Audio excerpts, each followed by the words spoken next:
Hello, wherever you are, I greet you. My name is Dan Oronje because I'm originally from Game, Kenya. Some of my friends call me Ode because I'm an actor.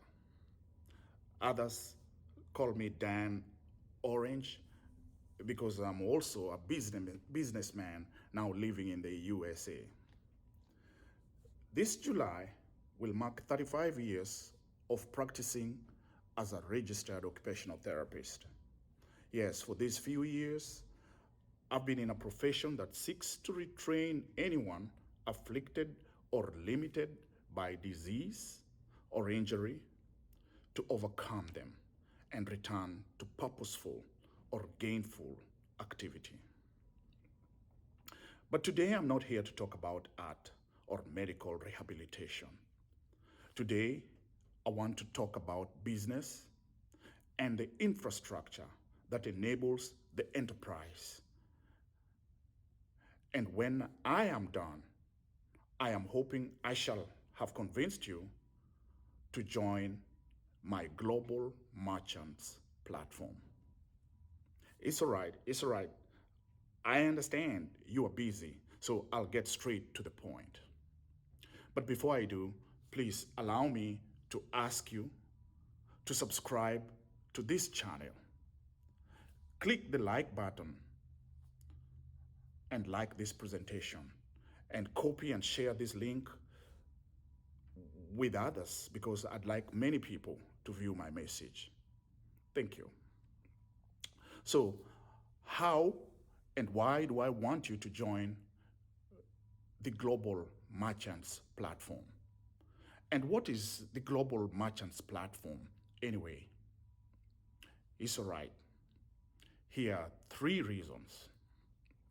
Number one, the world trade or the global trade is now dominated by big companies. Number two, these big companies or big tech, as they are popularly called, own the infrastructure that makes trade biased towards them. Number three, the World Trade Organization stands for fair trade to ensure that trade flows freely and smoothly and to open trade to the benefit of all. But trade cannot be fair everywhere because the infrastructure is not fair everywhere. Now, who is responsible for building the infrastructure to make global trade a fair affair? It's our local and national government with the use of our natural resources and taxes, and preferably with our local manpower. This ensures that folks will go to school, graduate, be hired for these jobs. But we know how it goes. Jobs are lacking because a politician here or there embezzled funds here or there. Funds for roads. An engineer or a doctor failed to use funds adequately to build hospitals or schools or a market or a stadium. And therefore, there are no jobs. Every politician we elect says they'll create roads, hospitals, schools, and create jobs and many jobs for the youth. But elections come and elections go, and few actually deliver this promise.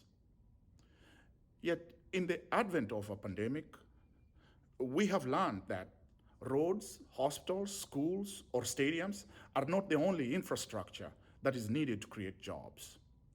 Thank goodness that in this day and age, many ordinary folks have cell phones. And thank goodness, even corrupt politicians and professionals all want to ensure that they have signal in areas they travel to. Therefore, cell phone towers have reached many remote places already. That's a good thing. The new infrastructure is the social media. With it, We can now talk to family and friends. We can send messages, pictures, money, and even watch live events, live news shows, movies, and music performances. Yes, anyone owning a functioning cell phone owns and is part of the global infrastructure. However, this global infrastructure would be useless to you, the individual, if you refuse or was completely unable to participate. I'm also aware that there are many more who don't yet own a cell phone. Why? Because they don't have a job, and hence, they don't have money to buy one.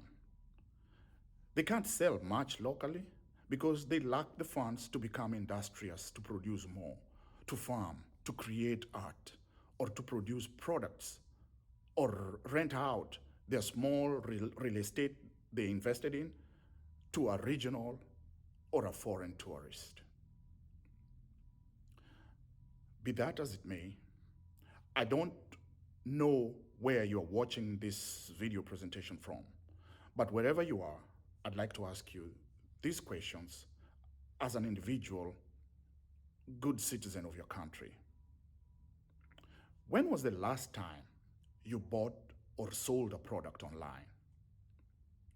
Was this transaction an intra-country trade, meaning it was within your country? Or was it an intracontinental trade, meaning it was within the continent of your country? Or was it an intercontinental or global trade? Whatever it is, whatever it was, it's all right. The next question I want to ask you is this.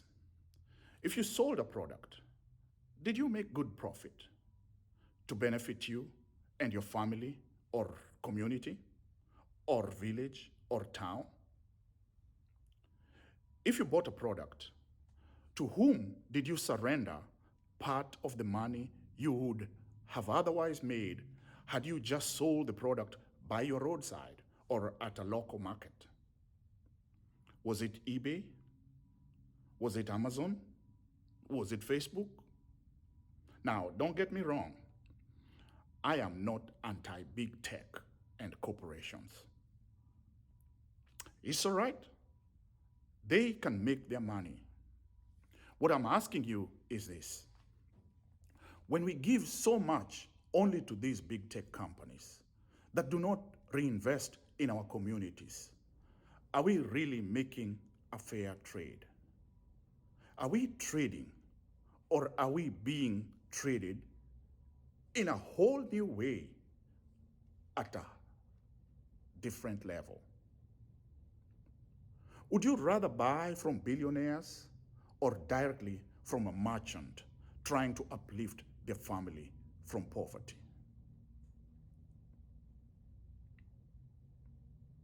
Global trade is slanted to favor big tech and constricted by our very own poor or corrupt local managers and politicians, hindering easy and fair participation by the common person, who already is part of the global market anyway, but lacks adequate online infrastructure to trade. For this reason, I want to present to you iSoriTe, the global merchant platform. Here, merchants of legal commodities or services or skill or real estate or media will list them, and merchants anywhere on this planet will purchase them. It's complex, yet it's the simplest infrastructure that will have no borders or boundaries and will connect African cities and African countries in order to open up commerce between common or complex people anywhere and create jobs. Here is how it will work. A merchant in Kisumu, Kenya, will be able to list themselves as a chef and get hired directly by a tourist from Germany for a 4-week assignment. A merchant from Msambweni, Kenya, will list a kikoi and sell it to another in San Francisco, USA. A filmmaker merchant in Lagos, Nigeria, will list their movie and have anywhere in the global market purchase the movie. They get the codes to view it, and the filmmaker makes money. Currently, in most cases, many musicians, many filmmakers end up putting their videos on YouTube, and all they get are the proceeds from the advertisements that go in between. But at the global merchants platform, a merchant in Dar es Salaam, Tanzania, will be able to list themselves as a driver and get hired directly by a tourist from France. A merchant apartment owner in Gaborone, Botswana, will be able to list a room or an entire apartment for a 2-week or a 6-week lease to a tourist from England. I could go on and on, but I'm sure you get my drift. One more thing.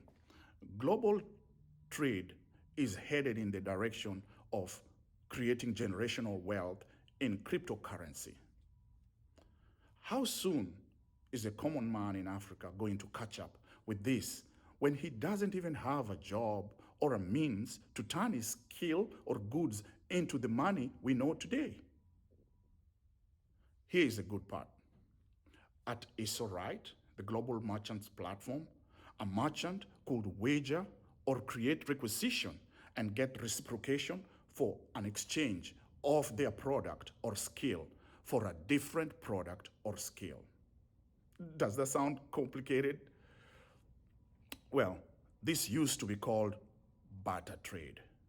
Yes, with careful fabrication of pathways in the software at iSoriTe, we will make this happen. Now, the question I'm sure many are asking now is, how will this be possible without surrendering some of the money to big tech anyway? Well, it will happen because I am fabricating the software and the infrastructure to make it possible. Soon, I and my team will be launching online the Global Merchants Platform website and app. True, as the owner of iSoriTe, I will retain a small percentage of the transaction in order to keep this Global Merchants Platform operating smoothly. And no, I am not a big tech corporation. I am just like you, a common man who is trying to facilitate trade in order to create jobs and uplift the common man like me, who resides in Africa or Asia or South America or even the United States. But it matters not where they are anywhere else in this world. If you join our Global Merchants platform, you will become part of this infrastructure that will facilitate free and fair participation in global trade as envisioned by the World Trade Organization. So join me on May 7th, this year, 2022, at 7 p.m. Eastern US Standard Time at the live launch. Thank you for listening to this message, and please, once again, like this video, share it, and if you may, please subscribe to this channel so that I will update you on the progress we are making. I may even be able to show you the prototype of our software very soon.